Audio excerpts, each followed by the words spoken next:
Greetings, African people. Today I'm doing this one for the ladies. If you're between the age of 45 and 60 years old and you have been single for a while and you're trying to get back into the dating game with the intention to settle down with someone, I think this video is for you. If you're at that age where you feel your biological clock is ticking and you're waiting for that special man to enter in your life, this is for you. I spent a number of years being single. And one of the things that I used to do as a single person is have some romantic dates with myself. Candlelight dinners, go out to a fancy restaurant, buy myself satin and silk sheets and beautiful perfume and, just create this environment for myself that was romantic. I would come home from work and put on my candles and get into the tub and have, you know, my favorite shower or bubble bath and just relax to some relaxing classical music or some romantic music. During the time when I was single, I really enjoyed my single life because I knew it was important for me to love up on myself, to prepare myself for somebody who could do these things with me and for me. So I'd buy myself flowers. I wouldn't send it to my work like some people did, but I would take care of myself and pamper myself. And I think that is what is missing in a lot of women's life who are single. You are waiting for a man to come into your life to do these romantic things for you and with you. And as long as you're sitting there waiting for him to come, you become more and more desperate. You've got to live, enjoy your single life, because being in a relationship and being in a marriage is not easy. It takes work and commitment and dedication to that. And if you have not spent that time and invested that time in loving on yourself, no person can bring you love and joy and peace. These are things that you have to bring yourself, and individuals can then enter your life and see you doing these things or being love, being romantic, being happy, being peaceful. And then they can then create an environment where those things can continue. Or if they cannot allow those things to continue, you are going to remove yourself from that situation. So I find women between the age of 45 and 60 years old have some having already raised adult kids and are now getting back in the game because they were divorced or their partner died or things didn't work out with their ex. But you're making a very terrible mistake, some of you women. For one, being fearful of being alone, being fearful that you won't find someone in time to marry and allow you to have a child. I can understand that because women have a little limitation in terms of when they can have kids, but you can't allow that fear to get in the way to where you become so desperate that you end up picking or entering into relationships that are not good for you. And because you're so desperate, you see the signs that things are not right with the person that you're seeing, and you brush them under the table or brush them under the carpet, hoping that when you get a ring on it, that things are going to get better. And oftentimes it doesn't get better, and I think if you're 50 years old and you have had mistakes in your life in terms of relationship, I think you should learn from those mistakes and you shouldn't carry them forward. I think if you've just gotten out of a relationship, you need time to assess your role, because no relationship ends with just one person. It takes both. At some point, even if the person victimized you or harmed you in some way, you had to get to the point where you eventually say enough and walk away. So it really takes two persons. One of the mistakes I find a lot of adults are making, adult women are making, is not listening to what your gut tells you. You know that something isn't right. When you ask individuals for their opinion on a topic, you kind of already know what is right and what's not right within that situation. So I'm here to tell you that if you don't love yourself, no one else can love you. And if you are fearful that nobody will want you or it'll be too late to find somebody, that's exactly what is going to happen. I'm talking to you. You know who you are. You're beautiful. And I'm asking you not to let fear control you. The signs are there and you see it and you know it. Now, let me give an example. Ladies, you just met someone and you're thinking, this is a person I could make my life with. But as soon as you meet this person, you're giving more than you're receiving. So, this individual comes to you, and especially if you're a kind person, you're going to be taken to the cleaners. And my philosophy is, if I get involved with a man and it doesn't work out, I don't want to cry because my heart is broken, my other parts are bruised, and my account is empty. And this is what's happening to a lot of older women. We might get involved with someone who is younger than us, and these individuals see that we're desperate. There are men out there who only are interested in single mothers because they know, for one, you always have food in your house because you have to feed your kids. For one, you have to get the money wherever the money has to come from because you have a family to take care of. There are some men that are predators and they prey on single women. They're shameful, but they don't care. So they will come to you and they smell fear. They smell desperation like an animal smells blood. So you meet this guy and you're a kind, compassionate person, and he's really in dire straits and it seems like he's suffering, especially if the person has no papers. So you live wherever you live and you meet somebody who is illegal. And one of the things that you do, you rush to marry this person to help them get their status so you can get to know that person. That's backward thinking. So are you marrying someone because you met someone who's mature in their mind, someone who's been single for a while, and you both are at the same place where you want to move on? It's just it just naturally falls into place. Or are you trying to rescue someone? Are you in a long distance relationship and your person is overseas? And every single time you speak to this person, that person is in need of something. That person needs money to fix their car. That person wants to start up a business. That person needs food. That person needs shelter. That person is so desperate.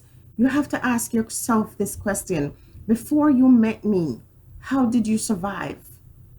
Because while we're here to help each other out, when you don't know someone, when you're not in a committed relationship with someone, you can't tell what that person is thinking. You don't know what this person wants from you. And if it ends up with you going into the bank and taking out a money to more and more money to give to that person, that relationship is one-sided and there's a chance that you might get hurt. Now, if you get into a conversation with somebody, you have a disagreement with someone who you're pursuing a relationship with, and the person puts his hand on you, even if it's just a little small little push or grab your arm tight or something like that that makes you feel uncomfortable, that's not a relationship that you should be in. That is a sign of an abusive person. You can't allow your fear of being alone to let you get into a relationship that is going to harm you. Now, because we live in a world that tells us, what is beautiful and who is and who isn't. And you might be having some self-esteem issues because, you might not be of an ideal size. You feel bad about yourself. And so you meet a guy, and oftentimes, women with self-esteem tend to meet some very handsome men who are able to sense that. They come into your life and they say things to you. Oh, you're really lucky to be with me, because all these women are going after me, but I'm picking you. There goes the story that, you better be good to me because other women want me. You're getting these messages from these individuals. That person, if that person doesn't see you as a blessing in his life, that person is playing you. Because when he's telling you that, look how lucky you are to have me when all these other women are lined up, chances are he's a player and he's a person who's going to try to hold on to you using the things that you feel terrible about. So I'm warning older women especially, and the younger girls can learn, but I think young women have an opportunity to make mistakes and learn from that. So I'm not speaking to them in this video. I'm speaking to older women who've been there and done that. I think you should learn from those mistakes and you should set aside fear. So what if you end up alone? You would be the first and the last. You could have been married for 30 years and your husband died. and you never meet someone else who's worthy of your time, you can't be afraid of being alone. There are a lot of things to do to keep yourself occupied, to enjoy life in the process. Do not allow fear. If you are worried that, I want to have biological children, and it's just because you want to conceive children, you want to enter a relationship, then fine, just let a man come into your life and become a sperm donor and go away. But after you have decided that the child is what you want more than the relationship, when that relationship doesn't work out, you must not cry about it. So if you are concerned that you're 45 or you're 49 years old and you have no kids and you can't wait anymore, and you have decided that I'm just going to have a baby with someone because I need a child, then go ahead and do just that. But don't expect that person to stay with you because you have a child with him. I think as older women, and I see it all the time, and sometimes I gotta hold this thing in my hand because I'm thinking, you're not thinking. What is it that you want in your life? So you're in North America or Europe or whatever, and you go to Jamaica on vacation and you meet a man, beautiful stallion, and he says some nice words to you and he tells you how beautiful you are, and because you're desperate and because you are lonely or because you're fearful, you say, okay, maybe this is my last chance. And as soon as you get back to North America or Europe or wherever you live, you start getting those phone calls. Oh, my car broke down. Oh, I'm sick, I'm in the hospital. Or, my grandmother is dead. Or, my grandmother is sick. Or, things are so hard with me. And if I could just get a start, can you please help me out? And you keep sending more and more and more and more money. Doesn't that make you angry? You're supposed to get angry. You should get angry. You should say to yourself, what the hell were you doing before you met me? Why should I invest money and into you? I don't know you. I don't know if I'm going to be able to, get anything back from you. Why should love cost me so much? Love doesn't cost a thing. Love is free. So while you're searching and trying to find someone, you've got to use wisdom. And the only way to save yourself from being used and abused is to enter that situation or that relationship and let that person know exactly what you're expecting, that you are willing to reciprocate, but you're not about to give more than you receive. So, you know, sometimes it has to be tit for tat, especially when you don't know the person, depending on the circumstances. Now, if the person lives in the same country with you and all of a sudden this person is having all these money problems, especially a man, he's having all these problems, go to the bank. That's what they're there for loan. Go to those payday loan places. Go get money. Go get money from your family. Go get money from your friends. Don't come to me for money. I'm not your problem. I'm not your bank account.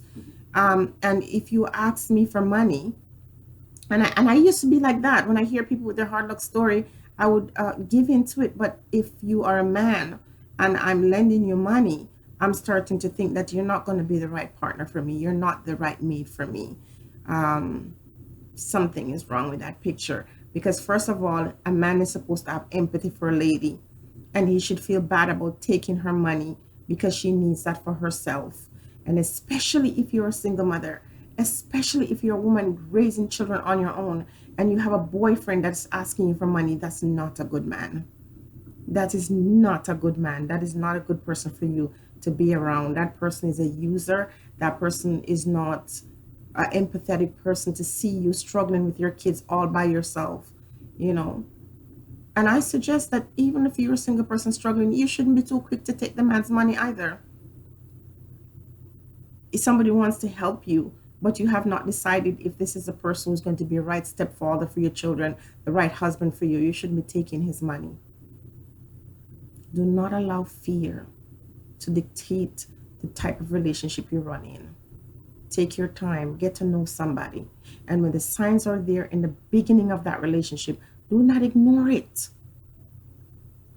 If you're giving more than you're receiving, if your bank account is starting to feel pain, or you're starting to feel emotional or physical pain, if this person is making you feel bad about yourself, that is not the man for you.